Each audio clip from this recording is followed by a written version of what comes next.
केळी पूर्णपणे आता होऊन त्याला भाव काय नाही. आणि केळी शेतीमधल्या केळी हायशा राहायला लागल्यात, त्याला कोणी बघ नाही पण आणि काहीच होई नाही. आणि ही बघा केळीला बारकी बारकी बारकी ही लागली ती. आणि इकडं और डांबाचा फोकस इकडं गावात वाढलंय, असं झालंय सगळं गावात. आणि ह्या ठिकाणी मी जे आता इथं आहे त्या ठिकाणी अशा सगळ्या रानामधल्या पटांगणामध्ये सगळीकडे ऊसच आहे. असा मोठा मोठा मोठा ऊस, इकडं ऊस ऊस ऊस ऊस ऊस आणि पूर्णपणे ऊस. आणि एकच मंदिर आहे इथं. आणि ते पण आता संध्याकाळचा अंधार व्हायचा वकूच झाला आहे. आणि इथं कोणच येत नाही संध्या टायमाला, की असं इथं अंधार टायमाला भीतीचं वातावरण निर्माण होतं आहे. की असा हा प्रश्न की उपस्थित कशा बाहेर करतोय तुमच्याकडं, की मी आता ठिकाणी आलोय. बघा तिकडे एक कारखाना आहे पूर्णपणे, दिसतंय का तुम्हाला कारखाना? ती कारखाना आहे. आणि इकडं बघा ही मंदिर आहे. आणखीन इथं लाईट ही आहे.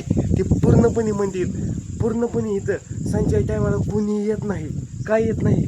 तर ऊस हा पूर्णपणे कडनं सगळीकडं ऊसच आहे. तुम्हाला बघा तुम्ही बघा ह्या रस्त्यानं आलो आहे. मधून एक तब्बल मी 1 किलोमीटर अंतरावरती मी घरापासून आलो आहे की ही धावण्यासाठी. आता संध्याकाळच्या 6:30 वाजल्यात की इथं आता एकटंच मंदिर तर आहे फक्त ह्यामध्ये सुट्टीला. इथं कोणच येत नाही. ही झाडं फिलं इथं मंदिरच आहे झाड फक्त. आणि हे मंदिर पूर्णपणे बघा हे बघा तुम्ही.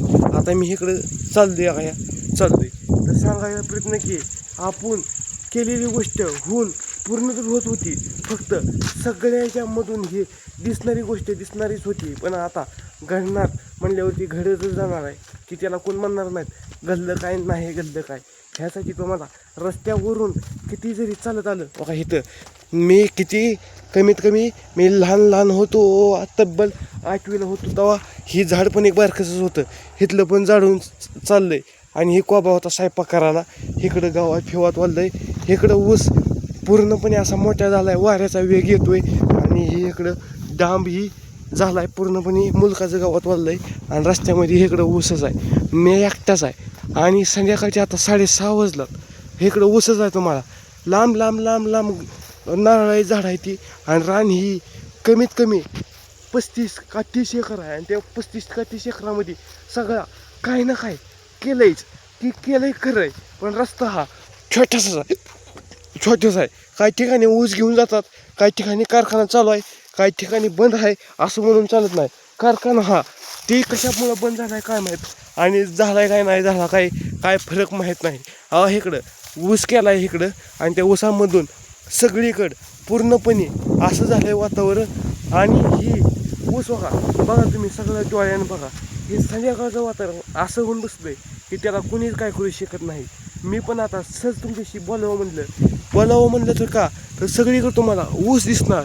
तुम्ही म्हणसाल सारखंच एक बसवते, पण शेतकऱ्याचं दुःख शेतकऱ्याला सांगावं लागणार आहे. म्हणणार नाही कोण का दुःख तुझं आम्हाला सांगतोय. ह्यासाठी मी होऊन सगळीकडे दावाचा प्रयत्न केला. तुम्हाला एक लाईक आणि सबस्क्राईब करायला विसरू नका. फेसबुक इंस्टा पेजला जाऊन फॉलोअर्स करा.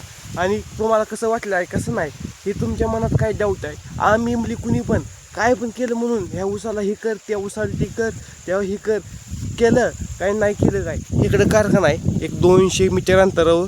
आणि ती कारखाना संध्याकाळच्या 6:30 वाजून गेल्यात. पूर्णपणे अंधार पडला आहे. आता मी पण जातो तिथं थांबायला नगर कोणच नाही. एकट्या तिथं बिबट्या सुटल्यात. आणि बिबट्याची काळजी स्वतःहून घ्या की बिबट्या हा दाखवून नाही हाती एकटा या गावला ठेवला तर ताणून सुट्टी देत नाही. ती बरं व्हायचीच करते, स्वतःचं पण करते आणि दुसऱ्याचं पण करत नाही. ह्या मला येतात पण 3, 4, 5, 6 जण. मी एकट्याच आलो आहे आता सध्याला.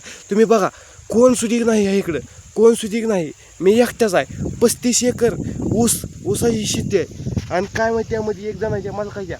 आणि त्यामधून सगळीकडे केलं आहे. आणि मी आता चाललो आहे घरात 1 किलोमीटर आत आलो आहे ह्या रस्त्यानं, ह्या कच्च्या रस्त्यानं आतमध्ये आलो आहे. तुम्हाला बोलण्याचा प्रयत्न केला. अंधार झाला.